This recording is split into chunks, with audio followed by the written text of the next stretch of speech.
என்னாச்சு?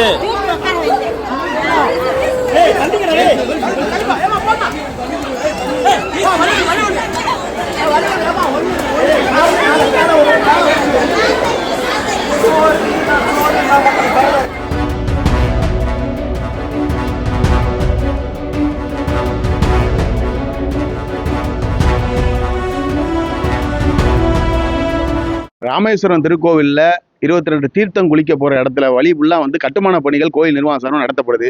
இது வந்து ஒரு 2-3 மாதமாகவே அந்த கட்டடங்களை பூரா உடச்சி போட்டு கல்லும் மண்ணுமா போட்டு அந்த நடைபாதையை சரி செய்யாமல் வேலை பார்க்குறாங்க. இதை வந்து உடனடியாக டெய்லி வந்து பக்தர்கள் வந்து இங்கே நீராட போகும்போது டெய்லி இது மாதிரி பிரச்சனை ஏற்பட்டிருக்கு. இன்று கூட ராமேஸ்வரத்தில் வந்து ஒரு வயதான ஒரு முதிய பாட்டி வந்து கீழே விழுந்து அவங்களுக்கு கால் உடஞ்சிருச்சு. இப்படி திருக்கோவிலுக்கு வந்து அவங்களுடைய மன நிம்மதியை கெடுக்கிற அளவில் வந்து திருக்கோவில் நிர்வாகமே செயல்படுவது வந்து ரொம்ப கண்டிக்கத்தக்க விஷயம். கடந்த 2 நாளைக்கு முன்னாடி கூட இந்த மாதிரி கடந்து சொல்லி வீடியோ எடுத்து இணையனருக்கு புகார் பண்ண இணையனர் உடனடியாக அதை அப்புறப்படுத்தி கொடுத்தாரு.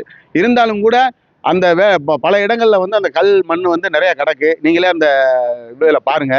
இது போன்று வந்து ஒரு செயல்படுவது வந்து ரொம்ப மோசமான செயல். கடந்த காலங்களில் பார்த்தீங்கன்னா இரவோடு இரவான பணி செஞ்சாங்க. அதாவது கோயில் அடைச்ச பிறகு கருவறையை திறந்து கூட கருவறை கிட்ட பக்கத்தை ஒண்டியல் அந்த இதெல்லாம் வேலை பார்த்தாங்க. அப்படிலாம் வேலை பார்த்தவங்க இப்போ இந்த தீர்த்தம் குளிக்கிறதுக்கும் கருவறைக்கும் சம்மந்தம் இல்லை. இதை வந்து இரவு பணியாவது இரவோடு இரவாக பணி செய்து உடனடியாக இந்த ஒரு வார காலகட்டத்திற்குள்ள இதை தளத்தை அமைத்து இதை சரியான முறையில் பக்தர்கள் பயன்பெறும் வகையில் செய்யணும். மீண்டும் இது போன்ற அசம்பாவித சம்பவம் நடக்கக்கூடாதுன்னு நாங்கள் புகார் தெரிவிச்சுக்கிட்டே இருக்கோம். இது நடந்துருச்சு. இதெல்லாம் வந்து வேதனைக்குரிய விஷயம். இதை எங்களால் பார்த்துக்கிட்டு எங்கள் ராமேஸ்வரம் பொதுமக்களை எங்களால் பார்த்துக்கிட்டு ரொம்ப வேதனை அளிக்கிறது.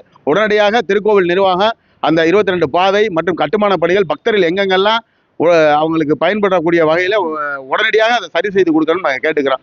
இது வந்து தொடரும் பட்சத்தில் வந்து அரசுக்கு எதிரான போராட்டத்தை நடத்த வேண்டி வரும். ஏன்னா இந்த இப்போ புதுசாக வந்திருக்க அரசு வந்து அவங்களுக்கு வந்து எல்லாத்தையும் செய்யணும்னு நினைக்கிறாங்க. ஆனால் பழைய காலத்தில் இருக்கக்கூடியவர் வந்து இந்த மாதிரி செயல்படுத்தி வச்சிருக்காங்க.